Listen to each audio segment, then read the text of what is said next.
Good morning, everybody. Welcome. The message of this morning comes from Luke 16, verses 1 to 5, and the title is Can You Be Trusted? Jesus told his disciples a parable about a shrewd manager, and this manager was working for a rich man, and the rich man found out that the manager was wasting his possessions, and he called the manager and he told him that he didn't need his service any longer. So when the manager found out or heard about this, instead of mending his wrong, he went to his master debtors and he did some fraudulent business. Now the master found out, and instead of being upset, he complimented the manager for his way of doing business.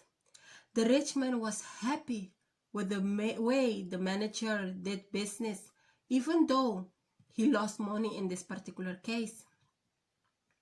The craftiness of the manager to keep the business moving was what made the rich man happy. There is a quote that says, "Birds of a feather flock together." The rich man wasn't happy or wasn't pleased when he found out that the manager was wasting his possession. But as soon he noticed his manager's craftiness for doing business to keep business moving, he was more than happy to have him as a manager. Jesus says, "Whoever can be trusted with very little can also be trusted with much, and whoever is dishonest with very little will also be dishonest with much." So if you have not been trustworthy in handling worldly wealth, who will trust you with true riches? And if you have not been trustworthy with someone else's property, who will give you your own property? For example, are you giving the best of you at work to make the company succeed? Are you working with passion even when things are not going the way you want? If you can't give the best of you for another man company, why do you expect God to bless you with your own business? If you can't work hard, give your best, and sacrifice when needed where you are at the moment, how will you do it when God gave you what you're asking for? You are in training at the moment to see if you can be trusted with your own. And if you can't show responsibility and character where you are at the moment, how can God trust you with your own? You need to show honesty, discipline, and show that you are trustworthy before God and man, before God bless you with bigger things. If you can't take good care of the house you are renting, how do you expect God to bless you with your own house? Jesus told his disciples, "For the people of this world are more shrewd in dealing with their own kind than are the people of the light.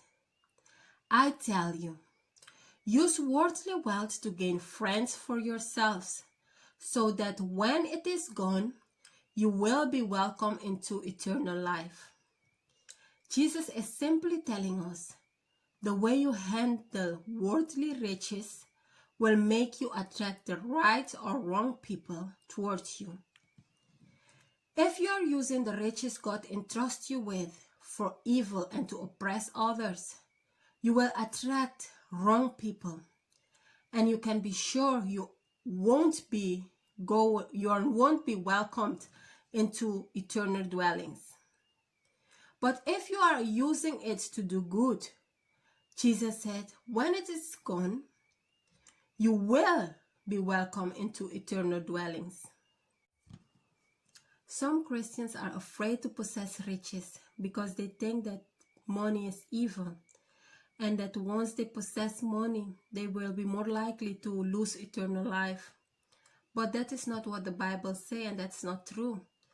In 1 Timothy 6:10, it says, "For the love of money is the root of all evil, which while some coveted after, They have erred from the faith and pierced themselves through with many sorrows.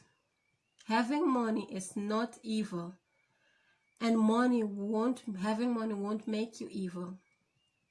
But the love of money is the root for all kind of evil. So the way you handle money, the kind of friends you attract when you have money, is what will make you or break you.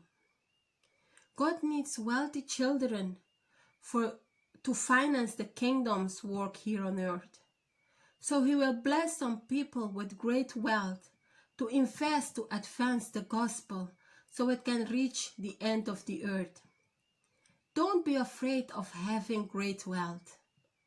Pray and ask God to give you discernment and wisdom to handle what he has entrusted you with. Ask him to put the right people in your way. No one can serve two masters. Either you will hate the one and love the other, or you will be devoted to the one and despise the other. You cannot serve both God and money. If your heart is right with God, and you know that the riches of this world are temporary, and what your Father has given you or have for you in heavenly places is greater than anything you can possess here in the world, I can assure you that no matter how wealthy you are on this earth, your heart will remain fixed on the things of heaven. Once you truly know God, there is no way you can love any of the riches of this world, because you will always pursue the one who bless and not the blessings.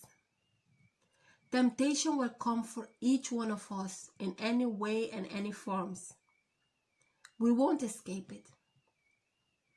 But like Matthew 6:19-21 says, do not store up for yourself treasures on earth, where moths and vermin destroy, and where thieves break in and steal. But store up for yourself treasures in heaven, where moths and vermin do not destroy, and where thieves do not break in and steal. For where your treasure is, there your heart will be. God bless you. Have a lovely weekend, and store your treasures in heaven. Fix your eyes on the things of heaven. Everything on this earth is temporary, and God wants us to advance the gospel in the right way. God bless you.